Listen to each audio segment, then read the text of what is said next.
Hello दोस्तों, नमस्कार। मैं ओम प्रकाश सर आपको the star global YouTube channel पर स्वागत करता हूं। पिछले क्लास में हम लोग बायोलॉजी के 1 चैप्टर को कंप्लीट किए थे। आज हम लोग दूसरे चैप्टर के एमसीक्यू यानी ऑब्जेक्टिव क्वेश्चन आंसर या वस्तुनिष्ठ प्रश्न को हम लोग पढ़ेंगे। ध्यान से आप लोग समझिएगा। पहला क्वेश्चन है, श्वसन कितने प्रकार के होते हैं? 1, 2, 3, 4। तो आपको इसका सही आंसर हो जाएगा, श्वसन 2 प्रकार के होते हैं, वायवीय और अवायवीय श्वसन। चलिए नेक्स्ट दूसरे सवाल की ओर हम लोग बढ़ते हैं। दूसरा सवाल है,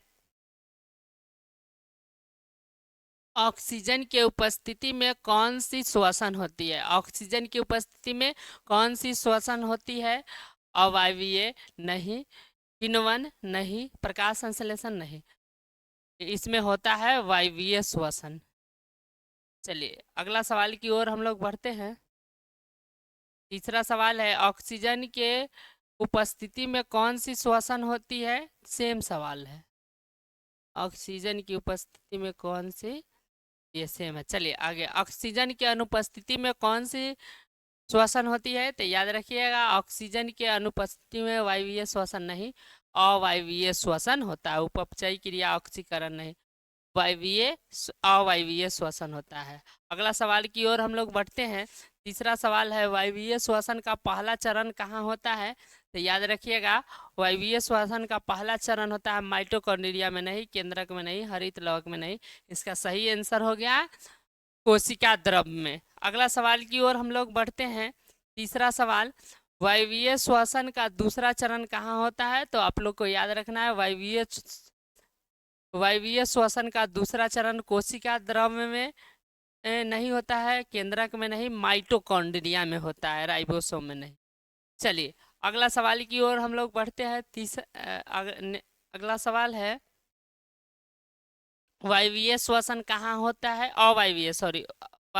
अवायवीय श्वसन कहाँ होता है? तो याद रखना आप लोग को, कोशिका द्रव में होता है, माइटोकॉन्ड्रिया में नहीं, केंद्रक में नहीं, रिक्तिका में नहीं। किसमें होता है? कोशिका द्रव में होता है।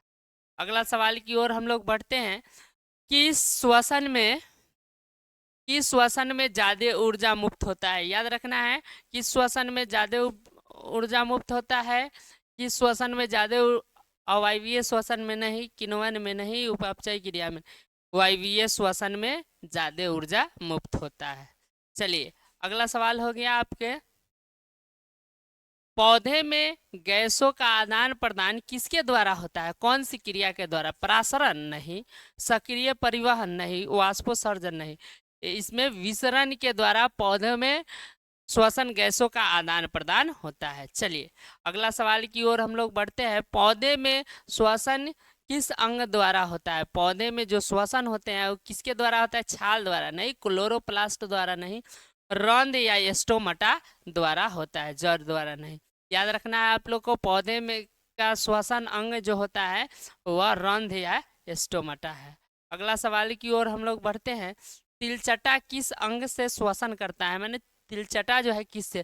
त्वचा से नहीं, गिल से नहीं, त्वचा से नहीं, गिल से नहीं, फेफड़ा से नहीं, या श्वास नली और ट्रेकिया से लेता है तिलचटा जो होता है। चलिए अगला सवाल की ओर हम लोग बढ़ते हैं। मेढक किस अंग से श्वसन करता है? गिल्स या गलफरा? याद रखना है, गिल्स या गलफरा?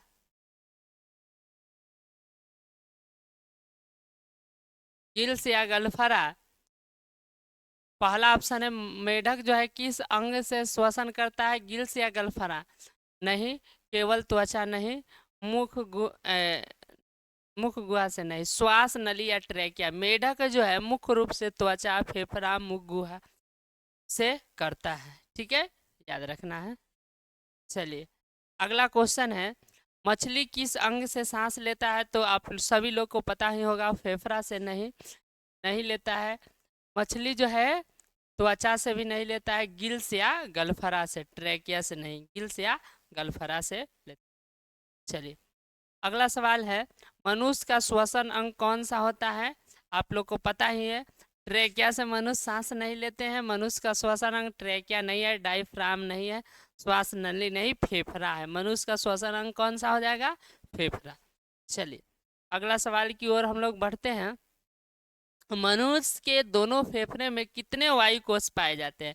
याद रखना है 3 गुने, यह जो है 106 हो गया, 10 के पावर 6 होगा, ये 7 होगा, ये 8 होगा और ये 9 होगा, याद रखिएगा। तो सी नंबर सही है, 3 गुने 10 के पावर 8 जो होता है, दोनों फेफड़ा में वायु कोष पाए जाते हैं। चलिए आगे की ओर हम लोग बढ़ते हैं। मनुष्य के ट्रेकिया की लंबाई कितनी होती है? तो याद रखना है मनुष्य की ट्रेकिया की लंबाई कितनी होती है? 5 सेंटीमीटर नहीं, 8 सेंटीमीटर नहीं, 15 नहीं, 11 सेंटीमीटर होता है। चलिए अगला सवाल की ओर हम लोग बढ़ते हैं। मनुष्य के ट्रेकिया का व्यास कितना होता है? याद रखना है 5 mm नहीं, 15 mm नहीं, 20 mm नहीं, मनुष्य का ट्रेकिया का जो व्यास होता है वो 10 mm के बराबर होता है। चलिए नेक्स्ट सवाल की ओर हम लोग बढ़ते हैं। मनुष्य के फेफड़े में जो है श्वसन गैसों के आदान प्रदान के लिए कितना सतह होता है? 100 से 200 फीट नहीं, 200 से 400 फीट नहीं, 400 से 800 फीट होता है, 12 फीट। 800 से 1200 फीट नहीं होता है। याद रखना है आप लोग को 400 से 800 वर्ग फीट होता है, जिसमें मनुष्य जो है श्वसन गैसों का आदान प्रदान जो है करता है। अगला सवाल की ओर हम लोग बढ़ते हैं। मनुष्य का रक्त लाल क्यों दिखता है? याद रखना है प्लाज्मा के कारण नहीं, लसिका के कारण नहीं, मनुष्य का रक्त लाल दिखता है प्लेटलेट्स के कारण नहीं, हीमोग्लोबिन के कारण जो है मनुष्य का रक्त जो है लाल दिखता है। चलिए अगला सवाल की ओर बढ़ते हैं। श्वसन क्रिया में खाद्य पदार्थों का क्या होता है? तो याद रखना है संश्लेषण नहीं, फिर अवशोषण नहीं, परिवहन नहीं, उसका विखंडन होता है। याद रखना है क्या होता है? विखंडन होता है। चलिए अगला सवाल की ओर हम लोग बढ़ते हैं। रक्त क्या है? तो आप लोग को पता ही होगा दोस्तों कि रक्त उपकला उत्तक नहीं, तंत्रिका उत्तक नहीं, तरल संयोजी उत्तक होता है, यही सही हो जाएगा, पेशीय उत्तक नहीं। चलिए अगला सवाल की ओर हम लोग बढ़ते हैं। प्रकाश संश्लेषण कब होगा? तो याद रखना है प्रकाश संश्लेषण रात में नहीं होगा, क्योंकि सूर्य का प्रकाश मिलेगा ही नहीं, शाम में भी नहीं, दोनों में नहीं, दिन में होता है प्रकाश संश्लेषण। चलिए अगला सवाल की ओर हम लोग बढ़ते हैं। आयरन के कमी से रक्त में कौन सा रोग हो जाता है? तो याद रखना है मलेरिया नहीं, मच्छर के काटने से होता है, मधुमेह ये भी नहीं होता है, इनीमिया हो जाता है। ठीक है, उच्च रक्तचाप। चलिए फिर अगले क्लास में हम लोग बायोलॉजी के नोट्स पढ़ेंगे और जो है बायोलॉजी के पूरे थ्योरी पढ़ेंगे, उसके बाद जो है।